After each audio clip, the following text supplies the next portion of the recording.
Hai, Assalamualaikum. Selamat datang ke channel aku. Okey, di video kali ni aku nak tukar bateri untuk motor aku ni.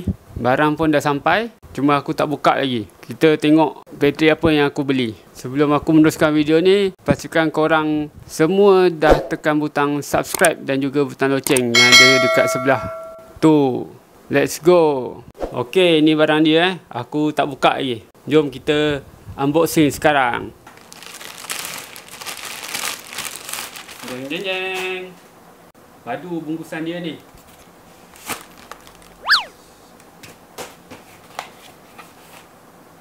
Mari aku tunjuk bateri apa yang aku beli. Ni dia.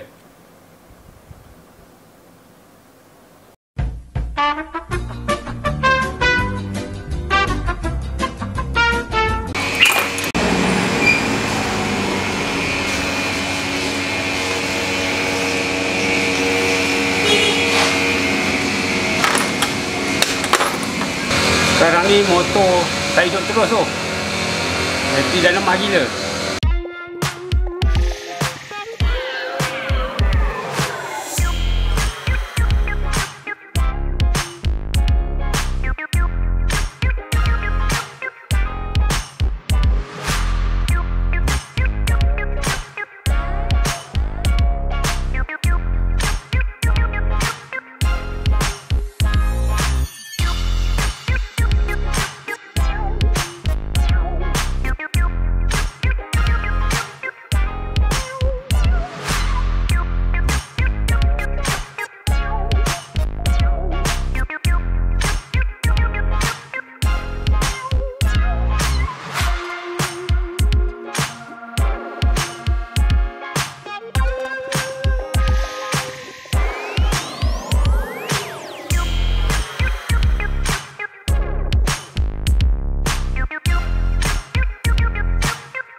Bateri dah siap pasang, jom kita try start motor ni.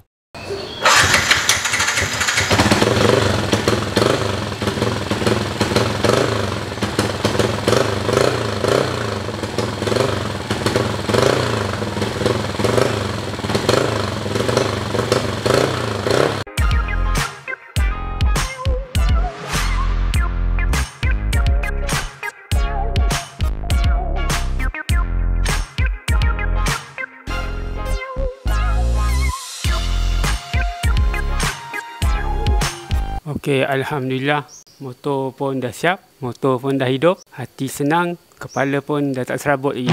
Yang sebelum ni aku pakai bateri daripada Amaron. Yang ni aku pakai 16/11 tahun 2022. Sekarang dah 2024, lebih kurang setahun lebih lah macam tu kan. Kalau korang nak beli bateri macam aku ni WSC, nanti aku share link dekat ruangan description box dekat bawah. Korang boleh refer kat situ lah, kat mana aku beli kan. Aku rasa aku tak ada apa lagi nak kongsi. Video sampai di sini saja. Sebelum aku akhiri video ni, pastikan korang dah tekan butang like, share, subscribe dan komen. Terima kasih kerana menonton. Assalamualaikum. Kita berjumpa lagi di video akan datang.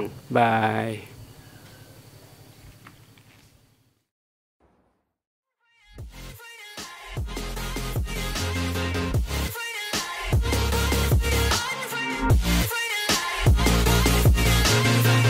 And I'ma get it right, dead on sight like